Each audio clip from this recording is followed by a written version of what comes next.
कर सकते हैं। 16 कला सुने मेरा नाम है। भगवान कृष्ण भगवान 16 कला से अवतार है ना। 16 कलाएं हैं और 16 कलाओं को मैं इस तरह समझा रहा हूँ, ध्यान दीजिएगा। आपसे हृदय से पूछा जाएगा सब, मन से नहीं। मन तो बहुत हजारों तरफ भूल जाएगा। हृदय से आपसे पूछा जाएगा कि सबसे पहले हमारा लालन पालन किसने किया, किसको कहेंगे? माता पिता को। फिर आपसे दूसरा बार पूछा जाएगा पहले पत्नी आई कि भाई आए। बोले वृंदावन बिहारी आई। ध्यान देते जाइए, क्रम भूल जाइएगा। कितना भी कोट उपाय कर लीजिए, कोट गौवा में दान कर रहे, घर गिरगिट जो नहीं पड़ी। करोड़ों गैया राजा दान कर देते, लेकिन गिरगिट जो नहीं मिला उनको। हम नहीं करते, कहीं तो गए हम तो हाजिर कर दी। इसलिए मार्ग अगर खुल जाएगा व्यक्ति तो उसको बचाने वाला कोई नहीं है। तो पहले उसको सीरियल वाइज जानना चाहिए। इसके बाद भाई के बाद कौन मिला? पत्नी। पत्नी के मिला कौन? पुत्र। एक क्रमशः मिले, इसलिए उसका ध्यान उसी तरफ होना चाहिए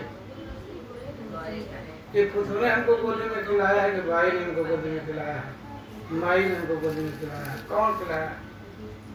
तो जिसने अपना जीवन सब कुछ समर्पित कर दिया, पहले उसको उसका अधिकार है।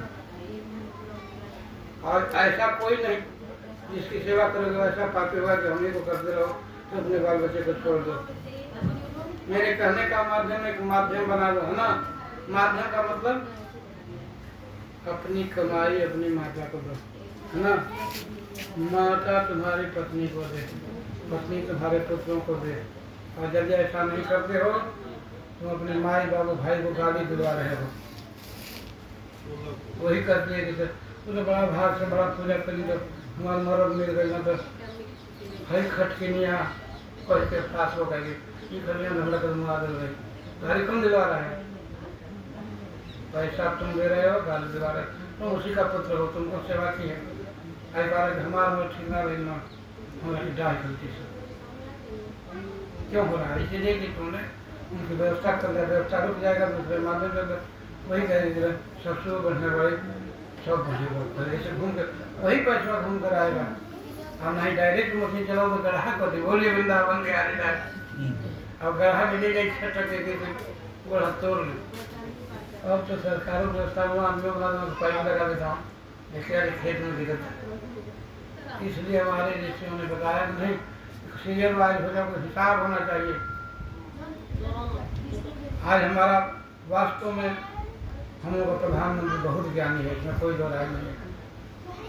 उनकी चिंता है कि 60 वर्ष से उम्र तक है वो संपन्न आदमी का है तो उसको 11 सप्ताह से मिलना चाहिए। उसकी चिंता है,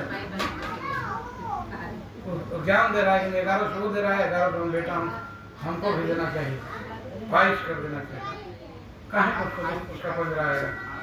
बारिश सारा पैसा तो बल्ला में लगा, ये तो उसका अधिकार है, उसने ध्यान दिया संसार वालों को।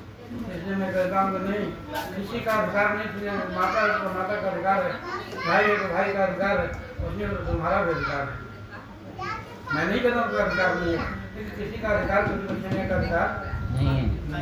जिसका इसका ज्ञान रहेगा अधिकार में मतलब ये नहीं कि पैसा को तो शराब पीता है भाई के लिए ना ना। अधिकार देना कि कपड़ा वस्त्र भोजन की तकलीफ उसको भी नहीं होनी चाहिए, बस इतना ख्याल रखो। जब उसकी व्यवस्था कर लेगा कोई बात नहीं व्यवस्था कर दो, मन में सोचो कि मैं भी उसकी व्यवस्था कर दूँगा, उससे मत करो तो आलसी हो जाएगा। मन में ऐसा सोचो मैं कर दूँगा, बस हो गया आपका काम। इसे कहते हैं कल केवल एक प्रतापा मानस पुंज हो ही नहीं पापा। मन में यदि सुख सोचोगे तुमको मिल जाएगा, आप करोगे तो मिलेगा। यही कलयुग का प्रभाव। हमको शुभ सोचने में कौन दाम लग रहा है, लेकिन जिसने सोच लिया उसका कल्याण हो जाएगा। इसी को सत्संग कहते हैं। सत्संग और विवेक रूपी दो आंखें जिसके पास हो जाएगी हमेशा उसका भाग्य तो अपने से लेकर आया है।